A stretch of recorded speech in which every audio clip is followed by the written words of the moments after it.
وبرکاتہ الحمدللہ وکفا وسلام علی عبادہ الذین اصطفی۔ محترم ساتھیو اور دوستو، ہمارا یہ سلسلہ جاری ہے صحابہ کرام کا ایمان افروز تذکرہ کہ صحابہ کرام نے قرآن پاک اور حدیث کو کس طرح سینے سے لگایا اور اس کو یاد کیا، اور رسول اللہ صلی اللہ علیہ وسلم کے ساتھ انہوں نے کیسا اپنا جو انہوں نے محبت کی تھی اس محبت کو اس کا حق ادا کر دیا، اور یہاں تک کہ صحابہ کرام نے اللہ تعالیٰ کے لیے، قرآن پاک کے لیے، حدیث کے لیے، رسول اللہ صلی اللہ علیہ وسلم کے لیے اپنا تن من دھن لٹا دیا، اپنا مال و دولت نچھاور کر دیا رسول اللہ صلی اللہ علیہ وسلم پر، اور اپنی زندگیاں اس کام کے لیے لگا دیں، اور جو ان کے لیے ان کو مشکلات آئی، مصیبتیں آئیں، ان پر انہوں نے صبر کیا اور دین پر ڈٹے رہے۔ صحابہ کرام کا ان کے واقعات کے بیان کرنے کا مقصد یہ ہوتا ہے تاکہ ہمارا بھی ایمان مضبوط ہو، تاکہ ہم بھی دین پر ڈٹے رہیں اور دین پر صبر کریں، اور جو ہمیں مشکلات آتی ہیں اس پر ہم ڈٹے رہیں، صبر کریں، اور ہم بھی اللہ کی راہ میں صحابہ کرام کی طرح اپنا مال و دولت خرچ کریں، اپنی جوانیاں خرچ کریں، اور اپنی جو خاص زندگیاں ہیں، خاص اوقات ہیں، ان کو اللہ کے لیے، اللہ کے رسول کے لیے ان کو خرچ کریں، ٹائم دیں، وقت دیں صحابہ کرام کی طرح۔ تو آج ہم بات کرتے ہیں سراقہ بن مالک رضی اللہ تعالیٰ عنہ کی۔ اللہ کے نبی سے بہت پیار کرنے والے، اللہ کے نبی ان سے بہت پیار کرنے والے تھے۔ تو جب رسول اللہ صلی اللہ علیہ وسلم مکہ مکرمہ سے مدینہ منورہ گئے، آپ نے ہجرت کی، تو کفار مکہ کو بڑی پشیمانی ہوئی، بڑی پریشانی ہوئی کہ اللہ کے نبی ہاتھ سے نکل گئے ہیں۔ تو وہ باغے بنو ہاشم کے گھروں میں آئے، چکر لگایا، اللہ کے نبی کس گھر میں نہیں ملے، کسی گھر میں نہیں ملے۔ پھر وہ یہاں سے چلتے چلتے ابو بکر صدیق کے گھر گئے، وہاں ان کی بیٹی اسما باہر آئیں، اسما بنت ابی بکر۔ تو وہ کہتے ہیں، ابو جہل کہتا ہے، اے بیٹی، اے لڑکی، تیرے ابا جان کہاں ہیں؟ تو لڑکی کہتی ہے، اسما کہتی ہے، مجھے نہیں معلوم کہ وہ کہاں ہیں۔ ابو جہل نے غصے کے ساتھ اس کے چہرے پر تھپڑ مارا، جس کی وجہ سے ان کے کان کی جو بالی تھی وہ گر گئی، یعنی کان پھٹ گیا اور بالی نیچے گر گئی۔ اللہ تعالیٰ اسما کو جزائے خیر عطا فرمائی، انہوں نے یعنی یہ ظلم سہ لیا، زیادتی سہ لی، لیکن اپنے ابا جی کے بارے میں اور نبی صلی اللہ علیہ وسلم کے بارے میں انہوں نے کوئی بات نہیں کی، حتیٰ کہ قریش مکہ اللہ کے نبی کو ڈھونڈتے ڈھونڈتے ساتھ کھوجیوں کو لیا، کھورا دیکھا، پاؤں کے نشانہ دیکھے، ڈھونڈتے ڈھونڈتے وہ غار ثور پر پہنچ گئے۔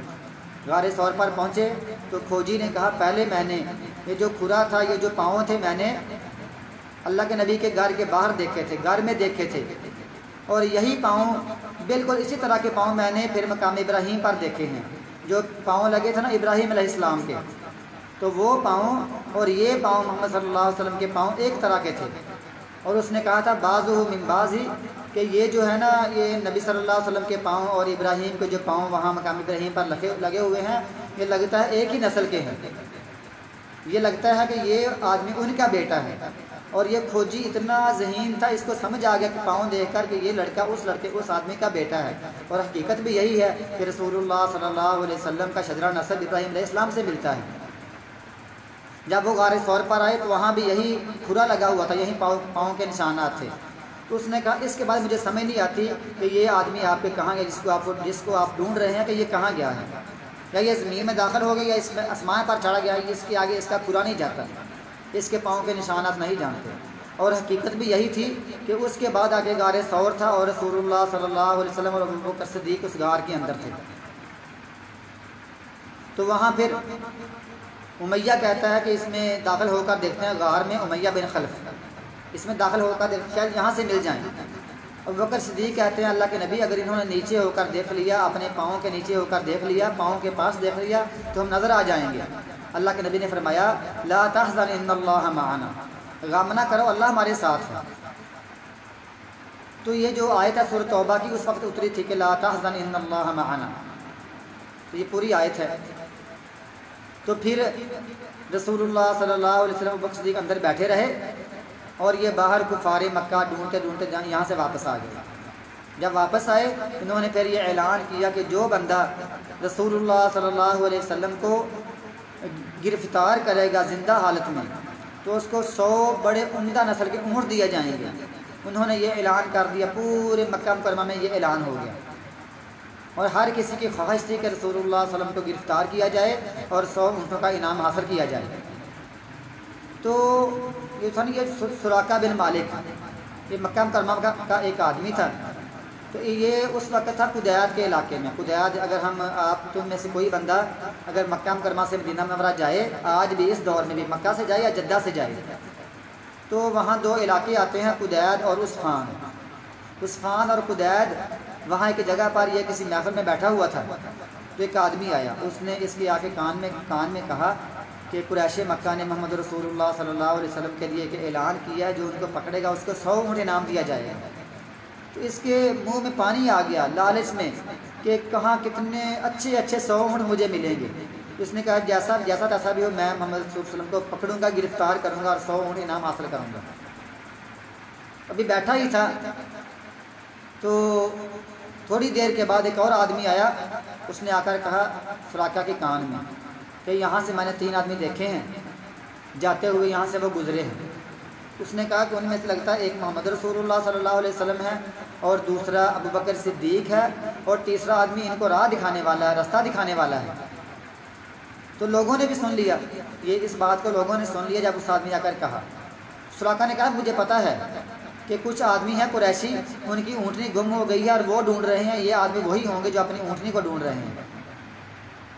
جب اس نے یہ بات کی تو سب لوگ پھر اپنی اپنی باتوں میں لگ گئے. جب اپنی اپنی باتوں میں لگ گئے، سراقہ بن مالک پھر آہستہ سے اٹھا، باہر نکلا چپکے سے، اور فوراً اپنے گھر میں آیا، اپنے لونڈی سے کہا کہ میری گھوڑی تیار کرو، جو میری اچھی گھوڑی ہے نا، بہت تیز بھاگتی ہے، اس کو تیار کرو. اپنے غلام سے کہا کہ خفیہ میرے ہتھیار لے کر اور گھوڑی کو ساتھ لے کر کہ فلان جگہ پر پہنچ جاؤ، قدیاد میں پہنچ جاؤ یا مکہ مکرمہ سے باہر پہنچ جاؤ. تو وہاں ان کی لونڈی نے اور ان کے غلام نے ان کو اسلحہ پہنچا دیا اور ان کو گھوڑی پہنچا دی. وہاں سے وہ بہت تیز بھاگتا حتیٰ کہ رسول اللہ صلی اللہ علیہ وسلم تک پہنچ گیا. جب پہنچ گیا تو اس کی گھوڑی لڑکھڑا گئی، گر گئی. وہ دوبارہ اٹھا، اس نے گھوڑی کو پھر بگایا، پھر گر گئی، پھر بگایا، پھر گر گئی. اس نے کہا بڑا عجیب بات ہے، پہلے تو کبھی ایسے نہیں ہوا، آج ہی ایسے لگتا ہے کوئی مشکل معاملہ ہے، کوئی نقصان والا معاملہ. پھر کہتا نہیں کوئی بات نہیں، میں نے تو رسول اللہ صلی اللہ علیہ وسلم کو ڈھونڈنا ہے، کوئی بات نہیں، یہ واقعہ بن جاتا ہے.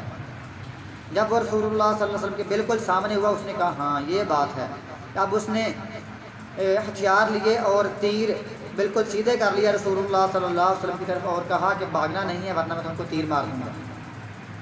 جب اس نے ایسے کیا، جب اس نے اسلحہ اٹھایا، اللہ کے نبی کی طرف تیر سیدھے کیے، اسلحہ سیدھا کیا، تو اس کے ہاتھ شل ہو گئے، اس کے ہاتھ خراب ہو گئے، اس کے ہاتھ کانپنے لگے اور اس کی گھوڑی زمین میں دنس گئی. اب اس کو سمجھ آ گئی کہ یہ مسئلہ نقصان والا مسئلہ ہے، یہ میرے لیے بہتر نہیں ہے. اس نے کہا اللہ کے رسول سے، اللہ کے رسول میرے لیے دعا کریں کہ میں دوبارہ ایسا نہیں کروں گا، میری گھوڑی بھی زمین میں دنس گئی ہے اور میرا ہاتھ بھی شل ہو گئے ہیں. تو اللہ کے نبی نے دعا کی. جب دعا کی تو اس نے پھر کوشش کی، دوبارہ کوشش کی تو پھر ایسا ہی ہوا کہ اس کے ہاتھ شل ہو گئے اور گھوڑی اس کی زمین میں دنس گئی. حتیٰ کہ تیسری دفعہ بھی اس نے ایسا ہی کیا. پھر اس نے کہا اللہ کے رسول مجھے معاف کر دیں، آئندہ آپ ایسا کریں میرا سامان بھی لے لیں، میرے ہتھیار بھی لے لیں، میرے ہتھیار لے لیں، میرا سامان لے لیں، میں آئندہ ایسا نہیں کروں گا. رسول اللہ صلی اللہ علیہ وسلم نے فرمایا کہ کوئی بات نہیں، ہم ہتھیار نہیں لیتے، آپ کا سامان نہیں لیتے، لیکن آپ ایسا کریں کہ جو بندہ بھی ہمارے پیچھے آئے آپ نے اس کو پیچھے موڑنا ہے، ہمارے پیچھے نہیں آنے دینا. اس نے کہا میں وعدہ کرتا ہوں کوئی بندہ بھی مکہ مکرمہ سے آپ کے پیچھے آئے گا آپ کو گرفتار کرنے کے لیے، میں اس کو پیچھے موڑ دوں گا. میں واپس جا رہا تھا، پھر واپس آیا، واپس آ کر کہتا ہے اللہ کے رسول ایک بات میں نے کرنی ہے. وہ یہ بات ہے جب اللہ تعالیٰ آپ کو عزت دے، آپ کو مقام دے، مرتبہ دے، آپ کو فتح دے اور حکومت دے، تو آپ یہ لکھ دیں کہ آپ میری عزت کریں گے، آپ مجھے احترام دیں گے، آپ میری عزت کریں گے، مجھے یہ لکھ دیں. تو رسول اللہ صلی اللہ علیہ وسلم نے سراقہ بن مالک کو، ابو بکر صدیق کو کہا کہ سراقہ کے لیے لکھ دو کہ اس کے لیے امان ہے، یہ جب بھی آئے اس کے لیے امان ہے اور اس کو عزت دی جائے گی. ابو بکر صدیق نے یہ اللہ کے نبی کا اور سراقہ بن مالک کا جو معاہدہ تھا وہ ایک لکڑی پر لکھ دیا. تو سراقہ لکڑی کا وہ معاہدہ لے کر واپس آ گیا. جتنے لوگ بھی اللہ کے رسول کے پیچھے آتے تو یہ بندہ، یہ سراقہ بن مالک بن جوشم، اس کو موڑتا رہتا. سراقہ بن مالک بن جوشم اس کا پورا نام ہے. ان کو موڑتا رہتا حتیٰ جب ان کو امید ہو گئی، جب اس سراقہ کو امید ہو گئی کہ رسول اللہ صلی اللہ علیہ وسلم مدینہ منورہ پہنچ چکے ہوں گے، تو پھر اس نے مکہ کے بازاروں میں یہ اعلان کیا، لوگوں سے کہا کہ مجھے معلوم تھا کہ میں نے ان کو خود جانے دیا ہے اور میں نے تمہارے ساتھیوں کو واپس موڑا ہے. مجھے معلوم تھا، مجھے اس راز کا پتہ تھا کہ وہ نبی صرف جا رہے ہیں. تو ابو جہل نے کہا تو کتنا بیوقوف ہے، کتنا تو کمینہ ہے، بڑی اس نے باتیں کی. تو سراقہ بن مالک نے کہا کہ ایسی بات نہیں ہے کہ اگر آپ ان کو دیکھتے جو میری گھوڑی کے ساتھ معاملہ ہوا ہے، جو میرے ساتھ معاملہ ہوا ہے، تو آپ یقین کر لیتے کہ وہ محمد رسول اللہ صلی اللہ علیہ وسلم سچے نبی ہیں. تو پھر رسول اللہ صلی اللہ علیہ وسلم جو سچے نبی تھے، تو سراقہ بن مالک نے سب ابو جہل کے ساتھ باتیں بھی کی اور کہا میں تو ان کو سچا نبی مانتا ہوں، کلمہ بھی نہیں پڑھا، سچا نبی مانتا ہوں۔ یہ واقعہ یہاں تک ہوا۔ پھر اس کے بعد رسول اللہ صلی اللہ علیہ وسلم مشکلات آئی، مصیبتیں آئیں، بدر لڑی، احد لڑی، خندق ہوئی، اس طرح صلح حدیبیہ ہوئی، پھر خیبر ہوئی، پھر فتح مکہ ہوا۔ فتح مکہ کے موقع پر رسول اللہ صلی اللہ علیہ وسلم فتح مکہ کرتے ہیں، مکہ کو فتح کرتے ہیں۔ پھر یہ بڑے بڑے لوگ جو رسول اللہ صلی اللہ علیہ وسلم پر ظلم کرنے والے تھے، زیادتیاں کرنے والے تھے، اللہ کے نبی کے سے امان طلب کرتے ہیں، پناہ طلب کرتے ہیں، معافی کی درخواست کرتے ہیں۔ تو رسول اللہ صلی اللہ علیہ وسلم بعد میں ایک جگہ ہے جیرانہ، نبی صلی اللہ علیہ وسلم شاید وہاں سے طائف گئے، حنین گئے، یا نبی صلی اللہ علیہ وسلم ادھر گئے تو پھر واپس آئے۔ تو جیرانہ کے مقام پر انصاری صحابہ کے لشکر میں رسول اللہ صلی اللہ علیہ وسلم بیٹھے ہوئے ہیں، جرمٹ میں بیٹھے ہوئے ہیں اور تلواریں لے کر صحابہ کرام کھڑے ہیں۔ تو پھر سراقہ بن مالک آتا ہے اور اللہ کے نبی کے سامنے آنا چاہتا ہے، لیکن انصاری صحابہ کرام ان کو آگے نہیں آنے دے رہے، کہتے ہیں پیچھے ہٹ جاؤ، پیچھے ہٹ جاؤ۔ تو پھر بھی وہ اس کو تلواروں سے چوکے مارتے ہیں، لیکن پھر بھی سراقہ بن مالک ان سے یعنی مار کھاتا ہوا اور صحابہ کرام کو پیچھے کرتا ہوا اللہ کے نبی کے پاس پہنچ جاتا ہے اور آ کر وہی معاہدہ دکھاتا، کہتا اللہ کے نبی آپ نے مجھ سے یہ معاہدہ کیا تھا، یہ معاہدہ ہے کہ جو آپ نے میرے ساتھ کیا تھا کہ آپ کو عزت دی جائے گی، آپ کو احترام دیا جائے گا، یہ معاہدہ ہے۔ تو رسول اللہ صلی اللہ علیہ وسلم نے ان کے ساتھ یہ معاہدہ جو کیا تھا اس کو مکمل کیا، اس کو یعنی وعدہ پورا کیا، معاہدہ پورا کیا، اور اس وقت سراقہ بن مالک ایمان لے آئے۔ لیکن یہ بات یاد رکھیں، جب رسول اللہ صلی اللہ علیہ وسلم نے اس وقت ان سے معاہدہ کیا تھا، جب رسول اللہ صلی اللہ علیہ وسلم مکہ سے مدینہ جا رہے تھے، تب آپ نے ان کو یہ بات بھی کی تھی کہ یا سراقہ آپ کو عزت دی جائے گی، آپ کو مرتبہ دیا جائے گا، آپ کو مقام دیا جائے گا، لیکن ایک اور بات ہے سراقہ، وہ وقت کیسا ہوگا جب تیرے ہاتھ میں کسرا کے جو کنگن ہیں وہ تیرے ہاتھ میں پہنائے جائیں گے۔ تو سراقہ کہتے ہیں یا اللہ کا رسول، وہ کسرا بن ہرمز، وہ جو ایران کا بادشاہ، اس کے کنگن میرے ہاتھ میں؟ اللہ نے دیکھا ہاں وہی جو کسرا ایران والا، اور کون سا کسرا؟ وہی تو کسرا ہے، اس کے کنگن تیرے ہاتھ میں پہنائے جائیں گے۔ تو سراقہ بن مالک کو یقین ہو گیا کہ میرے ہاتھ میں وہ کنگن ضرور پہنائے جائیں گے۔ تو جب رسول اللہ صلی اللہ علیہ وسلم نے اس جگہ انہوں نے اسلام قبول کیا، اللہ کے نبی نے ان کو بڑی عزت دی، بڑا مقام دیا۔ تو پھر اس کے بعد رسول اللہ صلی اللہ علیہ وسلم وفات پا گئے۔ جب وفات پا گئے تو پھر یہ سراقہ بن مالک بڑے پریشان رہتے، غمگین رہتے، اللہ کے نبی کی جدائی میں آنسو بہاتے رہتے، بڑے پریشان رہتے۔ پھر واقعہ گزرتا رہا، ٹائم گزرتا رہا، ابو بکر صدیق کا دور ہے، بعد میں دور ہے عمر فاروق کا، اور عمر فاروق کے دور میں فتوحات کا سلسلہ جاری ہے۔ عراق فتح ہوا، حتیٰ کہ ایران فتح ہوا۔ جب ایران فتح ہوا اس وقت ان کے جو امیر تھے، سپہ سالار تھے ایران فتح کرنے کے، وہ تھے سعد ابن ابی وقاص رضی اللہ تعالیٰ عنہ۔ سعد ابن ابی وقاص وہی ہیں جو عشرہ مبشرہ میں شامل ہیں۔ انہوں نے مال غنیمت وہاں سے ایران سے بہت سارا مال غنیمت مدینہ منورہ بھیجا، حضرت عمر کے پاس بھیجا۔ حضرت عمر وہ مال غنیمت دیکھتے ہیں تو بڑے خوش ہو رہے ہیں اور اللہ کا شکریہ ادا کر رہے ہیں۔ جب شکریہ ادا کرتے ہیں تو وہاں حضرت علی بھی موجود ہیں۔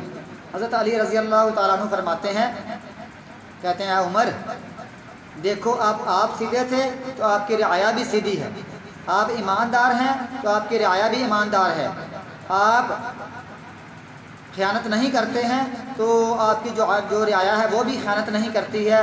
انہوں نے سارا کا سارا مال غنیمت جس طرح جمع کیا تھا ویسے ہی آپ کے پاس بھیج دیا ہے۔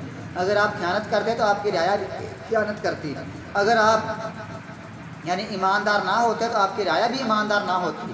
حضرت علی کی اس بات سے یہ سمجھ آتی ہے، یہ مسئلہ اخذ ہوتا ہے، یہ استدلال ہوتا ہے کہ جیسی حکمران ہوں گے پھر ویسی ہی رعایا ہوگی۔ اگر حاکم اچھا ہوگا تو رعایا بھی اچھی ہوگی، اگر حاکم ایماندار نہیں ہوگا، خیانت کرنے والا ہوگا تو پھر رعایا بھی خیانت کرنے والی ہوگی۔ تو یہ معاملہ ہوتا ہے۔ تو پھر عمر فاروق رضی اللہ تعالیٰ عنہ مال غنیمت کو دیکھتے ہیں تو اس میں جو سب سے عجیب چیز ہے وہ ہے کسرا کے ایران کے بادشاہ کا اس کا سر کا تاج جو ہیروں سے جواہرات سے جڑا ہوا ہے، اس تاج میں ہیرے جواہرات ہیں، پیوند ہیں، لگے ہوئے ہیں، اور اس کے ساتھ ساتھ اس کا بڑا قیمتی لباس جو سونے کی تاروں سے بنا ہوا ہے۔ ہمارے جو کپڑے کی داگے سے ہیں نا، داگے ہیں، داگا ہے، کپاس کا ہے، تو اس کے جو کپڑے تھے وہ سونے کی تاروں سے بنے ہوئے تھے، تو وہ بنے ہوئے تھے۔ اس کے ساتھ اس مال غنیمت میں اس کا سر کا تاج بھی ہے، اس کا لباس بھی ساتھ، اس کے جو یہ پٹی باندھے جسم پر خوبصورتی کے لیے، تو وہ پٹی ہے وہ بھی بڑی خوبصورت ہے، وہ بھی ہیرے جواہرات سے جڑی ہوئی ہے، اور ساتھ اس کے سونے کے کنگن ہیں، بڑے خوبصورت کنگن ہیں۔ اس وقت وہی بات یاد آتی ہے عمر فاروق اور سراقہ بن مالک کو، وہی بات یاد آتی ہے۔ تو وہ سراقہ کو بلاتے ہیں، کہتے ہیں یہ رہی تیری امانت اور اس کو پہن لو۔ تو پھر سراقہ بن مالک کو وہ تاج پہنایا گیا اور وہ لباس پہنایا گیا، اور وہ جو پیٹی جسم پر باندھتے ہیں جس کو ہم کہتے ہیں کہ یہ بیلٹ ہے، تو بیلٹ باندھتے ہیں وہ، اور ساتھ ہی وہ جو کنگن پہنائے گئے، تو وہ اس میں بڑی چمک دمک ہے۔ عمر فاروق کہتے ہیں کیسی عجیب بات ہے کہ ایک بدوی ہے، بدو ہے، مکہ کا رہنے والا، قدید کا رہنے والا، ان علاقوں کا رہنے والا، ایک بدو ہے بیچارہ، لیکن اب اس کے جسم پر شاہ ایران کا لباس ہے، اللہ نے اس کو عزت دی ہے، اس کو مرتبہ دیا ہے۔ اب کوئی بندہ یہ کہہ سکتا ہے کہ اس وقت تو یہ سونا چاندی حرام تھا، سونا حرام تھا، تو پھر کیوں پہنا؟ یہ اس لیے کہ رسول اللہ صلی اللہ علیہ وسلم کے حکم کو پورا کرنے کے لیے پہنا گیا، بعد میں اتار دیا گیا، اس کو دے دیا کہ اس نے پھر جیسے چاہا اس کو استعمال کیا، خرچ کیا، بیچا، لیکن ایک دفعہ رسول اللہ صلی اللہ علیہ وسلم کے حکم کو مکمل کرنے کے لیے ایک دفعہ پہنایا گیا۔ تو پھر عمر فاروق کہتے ہیں کہ سراقہ تیرے لیے بڑی عزت ہے اور مقام ہے کہ تیرے ہاتھ میں، تیرے جسم پر شاہ ایران کا لباس ہے۔ ایسا یہ وہ لوگ ہیں کہ پھر عمر بن خطاب رضی اللہ تعالیٰ عنہ کہتے ہیں کہ یا اللہ، پھر اللہ سے دعا کرتے ہیں، اے اللہ کہ یہ تو نے ایران کی فتح اللہ کے نبی کو نہیں دی، ایران کی فتح، یہ جو کنگن وغیرہ، یہ جو لباس ہیں، خوبصورتی ہے، اللہ کو نبی کو نہیں دی، اللہ کے نبی سب سے افضل تھے۔ اے اللہ تو نے یہ جو فتح تھی مال غنیمت ابو بکر صدیق کو نہیں دیا، حالانکہ ابو بکر صدیق مجھ سے افضل تھے، مجھ سے افضل ابو بکر بھی تھے، مجھ سے افضل رسول اللہ صلی اللہ علیہ وسلم بھی تھی، تو نے ان کو نہیں دیا، تو نے مجھ کو یہ عطا کیا ہے، کہیں ایسا نہ ہو کہ تو نے مجھے بطور سزا کے دیا ہوا ہو، یا اللہ بطور یہ سزا کے نہ ہو، بطور آزمائش کے نہ ہو، یہ ہمیں فتح ملی ہے، یہ ہمیں مال غنیمت ملا، بطور سزا کے نہ ملا ہو، بطور ہمیں نعمت کے ملا ہو۔ تو یہ وہ صحابہ کرام ہیں، کہاں سراقہ بن مالک ہیں، کہاں علی بن ابی طالب ہیں، کہاں عمر فاروق ہیں، اور کہاں یہ جاہل لوگ امیہ بن خلف اور ابو جہل وغیرہ، اور کہاں وہ اسماء بنت ابی بکر، اللہ کے نبی کی ایک عظیم صحابیہ۔ اللہ تعالیٰ ہمیں ان صحابہ کے نقش قدم پر چلائے اور ہماری زندگیاں بھی ان کے مطابق گزارے، ہمیں جو مشکلات آتی ہیں، مصیبتیں آتے ہیں، ہمیں ان کی طرح صبر جمیل عطا فرمائے، اور جو ہمیں دین پر سمجھ آتی ہے ہم انہیں کے مطابق اپنی زندگیاں گزاریں۔ اللہ تعالیٰ ہماری غلطیوں کو، ہماری گناہوں کو، ہماری خطاؤں کو، ہماری کوتاہیوں کو معاف فرمائے۔ والسلام علیکم ورحمۃ اللہ وبرکاتہ۔